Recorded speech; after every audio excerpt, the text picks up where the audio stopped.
晚餐煎了一排牛仔骨，滋滋冒油，做了一顿西餐吃。手受伤了，就做这个是比较简单快速的，不用洗洗刷刷干嘛的。先戴个手套。一看今天星期五，受了点工伤啊，这个周末我就休息一下。反正就是要快开学了，也要恢复一下这种开学的节奏了。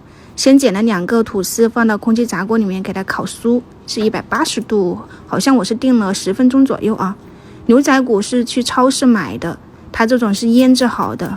就我有点纳闷了哈，那个黑胡椒放那么多，我怕有点辣口，就直接给它剪断了，然后放到平底锅里面，你放点橄榄油或者是黄油，稍微的开个中火给它煎一煎。我这个是不粘锅，但它底部是那种不锈钢的哈，所以你开个中火它是导热很快。牛排也是可以煎到这种焦褐色，给它翻个面，再用中小火去煎一煎。自己种的迷迭香，然后一点大蒜啊、大葱、洋葱、青红辣椒，点缀一下，配一个颜色好看。刚刚试了一下，黑胡椒真的是太多了，有点辣口。我调了一点番茄酱、蚝油、生抽，小半勺的白糖，加了一点清水啊、玉米淀粉啥的，给它们搅拌均匀，取这种酱汁倒进去中和一下，就小朋友比较喜欢嘛。翻拌一下，裹一下酱汁就可以出锅了。我觉得味道还是可以的，如果有这种同款的话呢，可以稍微的去尝试一下。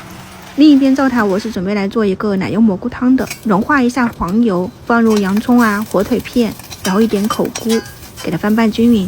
炒香了以后，我是直接在里面加入一勺面粉哈，一起混合，给它炒到有点黏糊了以后，就加入清水或者是开水，像这样子稍微的煮一煮，就是奶白浓郁的了。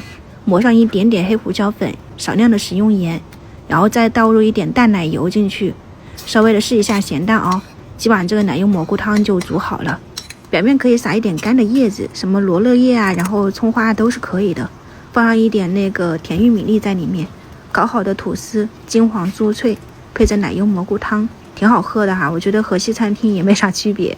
然后这边就是一点蔬菜沙拉，今天的晚餐供大家参考一下，搞定了。周末愉快啊，我们下周一再见，拜拜。